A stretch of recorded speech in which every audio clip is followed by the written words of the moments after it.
Alright, in this video I'm going to get into auto warping. And auto warping, it's not always as accurate as you would like it to be. So, it's a little bit of a crapshoot.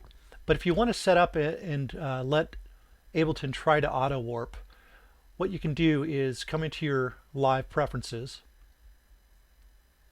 and then in your record warp launch area, you're going to turn on auto warp long samples. Okay? And then anytime you drag in a song, it'll automatically try to auto warp it. So let me pull in a few different songs and let's see how it reacts. All right. So none of these songs here have been warped. So let me drag all of them in.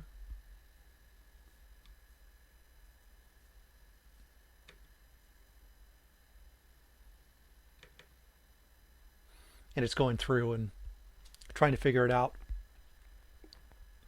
And let's see how good it gets. So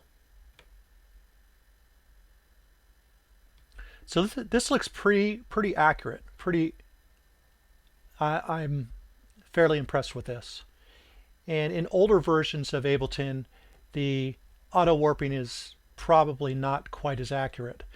So depending on your version, you may or may not want to use it. Usually where it's going to get it wrong is in the very beginning, and then you'd need to adjust that. And if it had several warp markers across the thing, what you would want to do is click on one warp marker, hit Command A to select all of them, and that way when you move them all at once. So when you correct the front, it will correct all of them to the same degree. But what I want to see is it just popped one here. And these are obviously songs that have a pretty locked beat. So I want to come back here, and it looks like it's just barely off, but that's not too bad. So usually what you'll want to do is come in and fine tune this. But before I do that, I want to test it with the metronome. So I turn the metronome on up here, and I'll just hit play here. And then I'm just going to kind of scroll through. And it seems on time.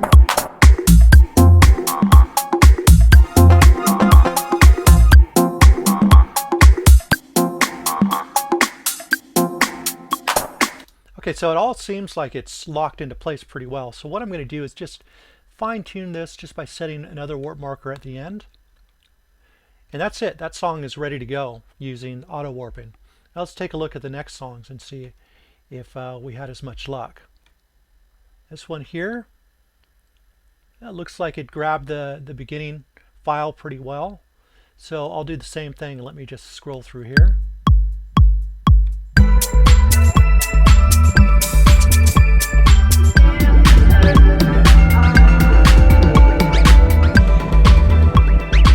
So generally it seems like it's locked in pretty good. So like the other, what I'm going to do is just kind of pull this here over to the beat, right at the tail end, and that'll lock everything into place.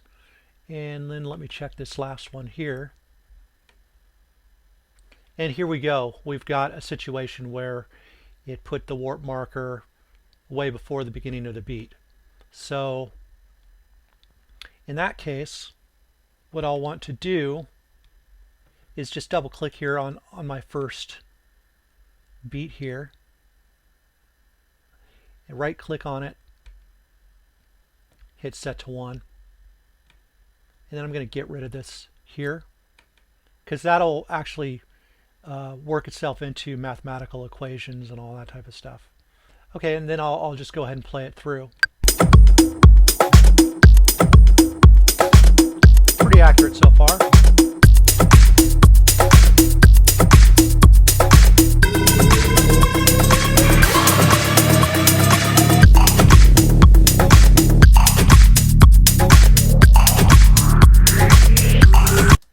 Okay, great. So just with correcting that first warp marker,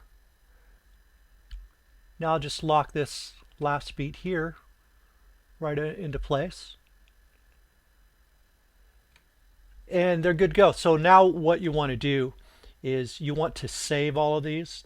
If you don't hit save, then it's not going to remember the warp settings the next time you drag it in. So what I'll usually do is I'll highlight all the clips at the same time, and then when I hit save, it'll save all of them at the same time.